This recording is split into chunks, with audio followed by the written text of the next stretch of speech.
Michigan Magazine is kept on the road by our many Michigan friends.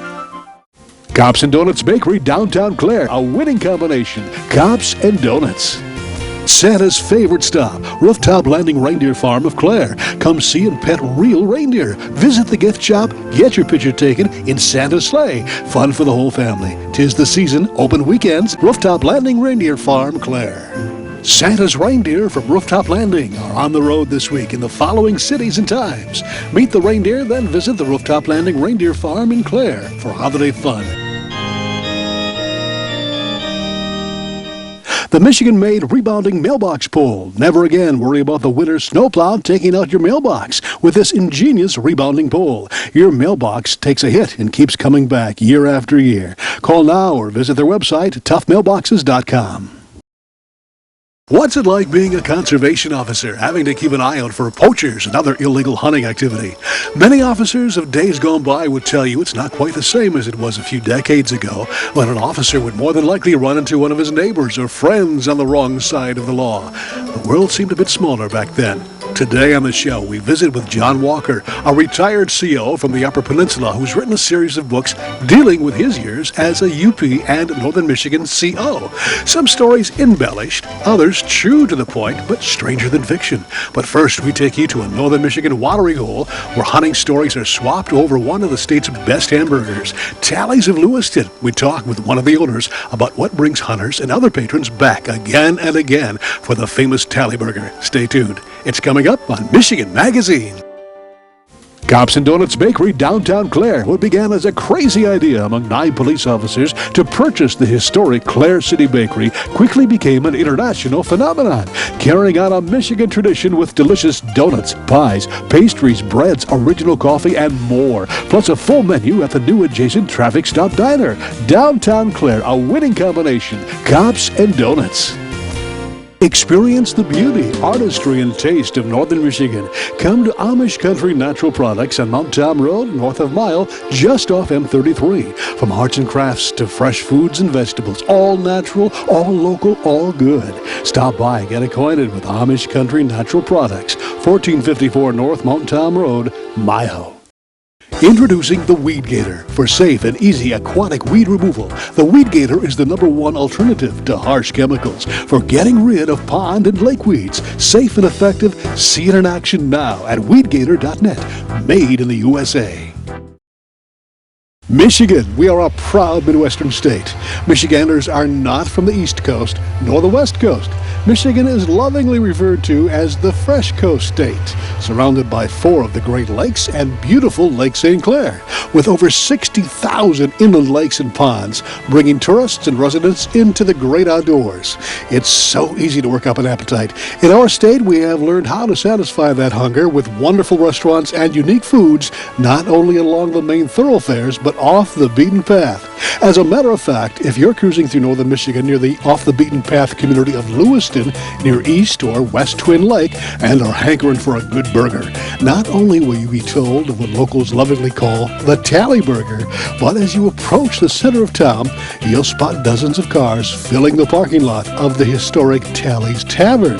Here since the 1940s, Talleys has been feeding the discriminating taste of locals and tourists with a menu that keeps them coming back. The major draw is the Talley Burger, voted recently as one of the top 10 burgers ever created in the state of Michigan. The Talley family opened this famous watering hole back in about 1945 until the 1960s, until the Smith family took over the operation, ensuring continuation of great food, wonderful service that would preserve the royalty of the Talley's Burger. We visited one warm autumn afternoon to find out about this burger that brings back loyal patrons year after year, and were mesmerized at how such a small kitchen was able to kick out over 700 Talleys burgers in a single day. It was just big enough for the cook and our cameraman. We quickly placed our order and slipped out onto the patio where we visited with owner Bird Smith about the Talleys tradition. You've been around here since the 60s, right, Bird? Correct, 1968. Tell us how this all came about for you and how you acquired Talleys. Well, my parents bought it in 1968, and I was like 12 or 13 years old at the time, and I started working, doing kitchen stuff and whatever after school, and it was never planned for me to end up taking over the bar, but I started working, and then after I got out of high school, I started working here full time, and I just continued on, and next thing you know, I guess, like I'm at 32 years old, I guess I'm going to be a bar owner, so it was a great thing for us. So. I tell you what, how in the world did Talleys become such a landmark here? I mean, what is your trade? I mean, what does people really, when they say Talleys in Lewiston, what are they thinking about? The burger, obviously. Okay. The burger. So Mrs. Talley started Talleys Bar in 1945 and owned it for 23 years, and then my parents bought it from her. Okay. And it's always been known as the burger place in Lewiston, and obviously it's expanded as we've grown and gotten bigger, so it's pretty much known across the country. What's the secret there? Why are people's mouths watering so much? I don't know. It's I can take everything home and make it at home, and it just doesn't taste like a Talley Burger at home. Not at all. Never does. Yeah. So this has been in your family for many years. Yes, it has. And you've seen a lot of improvements. I see this patio is kind of a fairly new, is it? Actually, we put it in I believe in 1994 we added a deck on. So and that was a struggle to get used to having 60 or 70 more seats on a busy day, because obviously you've seen our kitchen. It's not a very big kitchen to start with. So so Lewiston's got a lot of heritage here. I mean, it's got a lot of logging industry, and then it's just a landmark that people come to get away from it all and just relax. Yeah, correct. The best thing about Lewiston is you got to want to come here, because there's not an easy way to get here. You just don't get off I-75 or 31 to get to Lewiston. So you got to work to get here. And you get a lot of patrons that are returning patrons? Oh, without a doubt. We have obviously we have the lakes around here, many lakes, East and West Twin right here in town, and then Garland Resort is a 4-star resort, and does many golf rounds there in a year, and we definitely get a lot of golfers. What is the secret of people coming back? Obviously we take care of them. We try and be nice to them, and I do a lot of joking around with them and whatever. So people like to be called by their name, and we have a lot of fun with them. And the burger. I mean, people come back even if they don't like me, they still come back for the burger. So. So what are the plans, hopes, and dreams? Do you have any? I mean, it looks like you've come to a point where people are satisfied. Yeah, actually, I think we obviously you've seen our kitchen. It's not very big, but I have a son that's 24 years old. He graduated from Michigan State, and he's active in the business, and his dream is to end up taking over the bar. My goodness, got a full parking lot, and here it is. It's only Thursday. Yep. I mean, summer's over. Yeah, look at the sky. You always think you always want to try and do better, but then you do a Saturday like Labor Day weekend when we cook over 600 burgers. It's like, wow. I think we're big enough as it is right there. Yeah. Right. So. Well, I tell you what, and you've got other things on the menu too. Yep. Okay. But it's all short order stuff. I mean, we do fish and we do shrimp and wingdings, but obviously it's about the burger. So. So if you want the best burger in the area, perhaps in the state of Michigan, want something, a taste that'll bring you back time and time again, you gotta visit Talley. We've got quite the tradition to hold up. Yeah, I take a lot of pride in the fact that I'm the third generation to do it. Great. Luckily I have two great parents that have worked their entire lives here for the most part. Yep. They have it down to a science, and I'm excited for it. So That's good. That's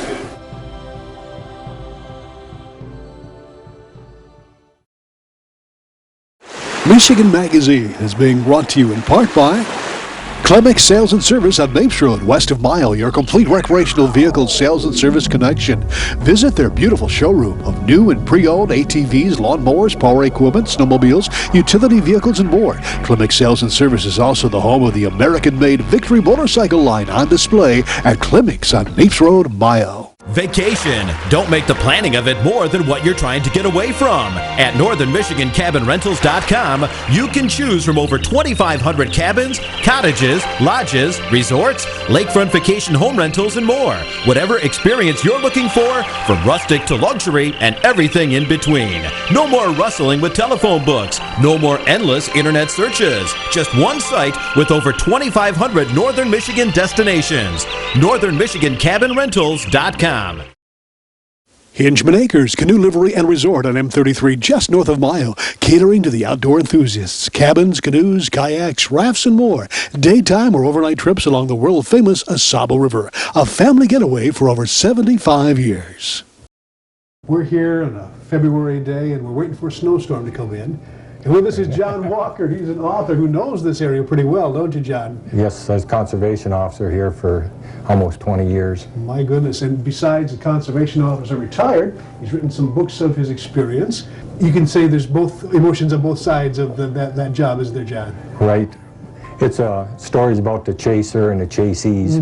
Got to have both to have fun in life, you know. But you've come up with a total of, what, 8 books now? 8 books altogether, yes, sir. The first 7 were more or less your recollection of some of the stories and things of that sort, right? Right. As an officer. But your latest one, which I found fascinating, I've only read a couple of the chapters of it, but I find it really neat to be able to sit down and beside a roaring fire and kind of get a giggle of your side, or in this case, Bill Copeland's side of what happened as being a conservation officer. Right.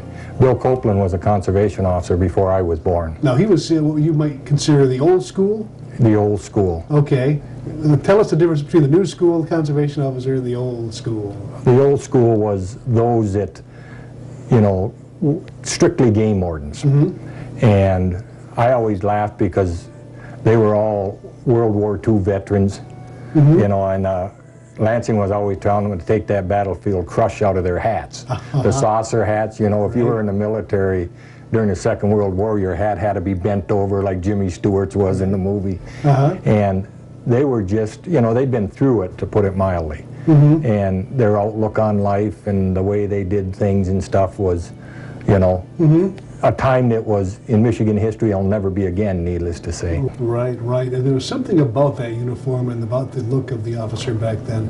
It demanded respect a lot of the times for it. And I think a lot of them, from the war situation and everything, they had a different outlook on life. And a lot of them, you drove your own car, you did everything out of your home. You know, the people that wanted to seal a coyote came to your house. If they wanted a beaver license, they came to your house. If, you know, if the kids were going somewhere, Dad had to move all his junk from work out of the car so they, you know, they could put the family stuff in the car and take them somewhere. So it was a, you know, it was a whole different situation than there is now. I didn't know Bill real well, but I'd written my books, and he had put a book together starting, you know, about mid-40s stories. And he sent me a copy of his book. He'd had it copywritten and everything, never published it. So I read some of the stories, and I contacted him because he's, needless to say, retired now. And he said, could I use his stories? I write a newspaper article every week. And he says, go ahead. So I wrote the stories, and people liked them so much. And his are actually, a lot of them, from what we call prosecution reports. You know, arrest made and stuff.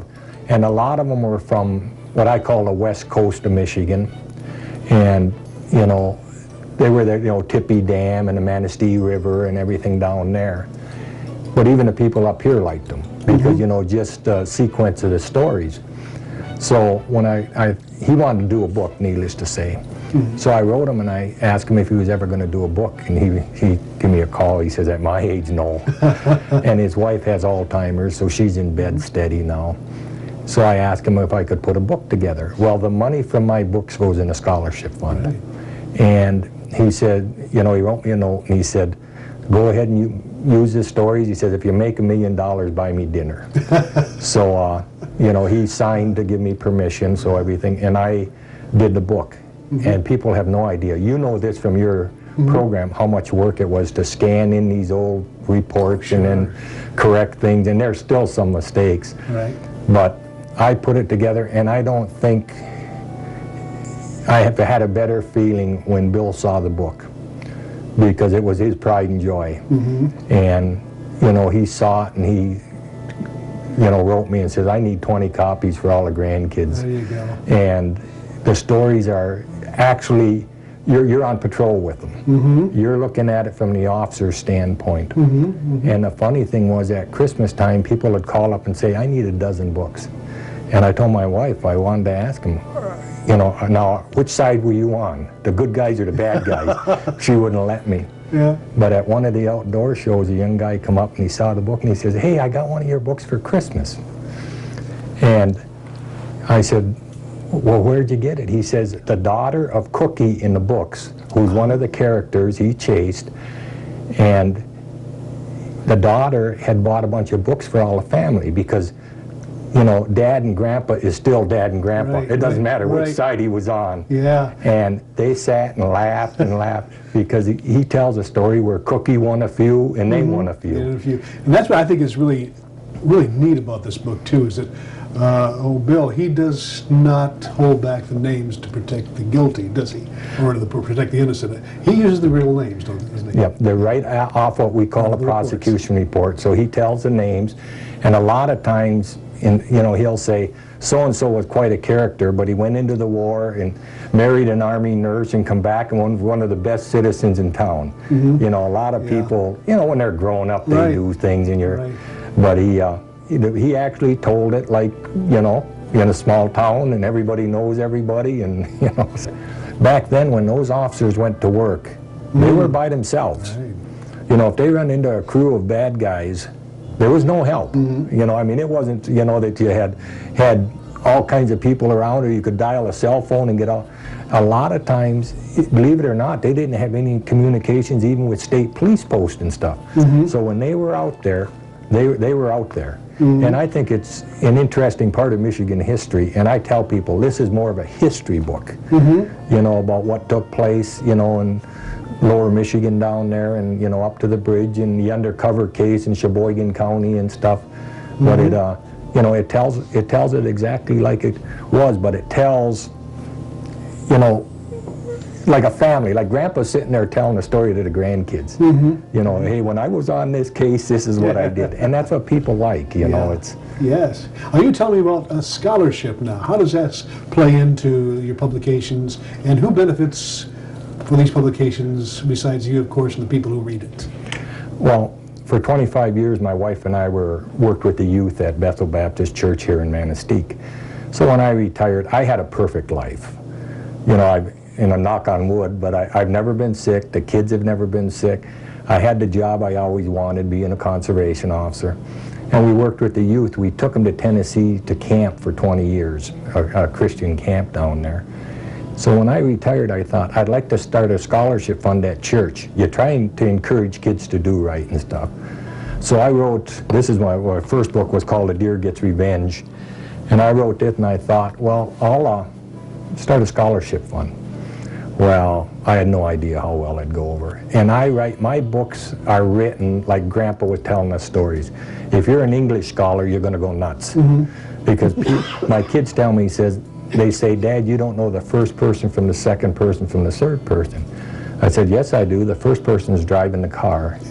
Second person's using the spotlight, and the third person got the gun, and that's the one you got to grab, you know. But so I started this, and I, you know, tried to put $1 from each book in, and we've raised almost $60,000, and it's run through the church because that's what I wanted to do, and we help some kids from outside the church, but it's to go to Christian colleges. A lot of state colleges have a lot of scholarships. A lot of Christian colleges don't. They're not set up to. And it's been a real blessing for us and the family. And the funny thing is some of the stars of the stories will come up and say, "Hey, John, how's my scholarship fund doing?" You know, they feel like they're part of it. You know? Yeah. I had a guy from a bigger paper get a hold of me, and, you know, being educated, he said, "Where'd you go to school to learn to write like that?" I said, "We talk like that up here." You know, it's just a matter of putting it in words. I grew up in the big town of Ontonagon, you know. Tell you what. And you're still in Manistee now. Yes. Correct? Less snow than Ontonagon. You know? You're still in the deep south here. Right. Riviera to UP. Yeah. Well, John Walker, it's been a pleasure. With this, Stories from a Game Warden by Sergeant John A. Walker, retired now. Right. And we look for a lot more things to come out of Ontonagon, and especially Manistee, where you are now. You get a chance to get back to Ontonagon every once in a while. Right. Yeah, in the summertime when there's not as much snow up there. Yeah. Just got to fight the mosquitoes. John, it's been a pleasure. Thank you very much for appearing on Michigan Magazine. Yeah. For home medical and healthcare products, visit Rose City Drug at 2640 North M33, just south of Rose City city limits. Rose City Drug has a complete diabetic department, including shoes. Serving Michigan for over 20 years. Rose City Drug, Rose City. Hale Hardware, your do-it-center in Hale, Michigan. Much more than a regular hardware store, providing everything you need for whatever your project is, along with a knowledgeable sales staff to get her done. Serving Northern Michigan since 1946. Hale Hardware, south of M65 at Ainsley in Hale. Thanks again for joining us along Michigan's back roads. For more information on today's show, go to thespiritofmichigan.com, or you can write us at the address we'll post with today's secret phrase that'll put you in the drawing for great Michigan prizes, including meals at the Cedar at Shady Shores of Lupton, Michigan. This week's secret phrase is home for the holidays. Send it to us and your address to the email address iwatchmichiganmagazine@gmail.com, or the physical address listed here. Have a great December week. We'll see you on the next edition of Michigan Magazine. We'd like to thank all those that help keep Michigan Magazine on the road. Cops and Donuts Bakery, downtown Clare, a winning combination. Cops and Donuts. Something special's cooking, hot and delicious. Indulge yourself at Morning at Maggie's in Bay City. Omelets, frittatas, hotcakes, and more. Make every day special with a stop at Morning at Maggie's for breakfast or lunch on Saginaw in Bay City. Rose Valley Winery on Beechwood Road in Rose City. See what thousands are raving about, creating a delicious variety of award-winning Michigan wines. Stop by and taste for yourself. The taste of Michigan is yours at Rose Valley Winery.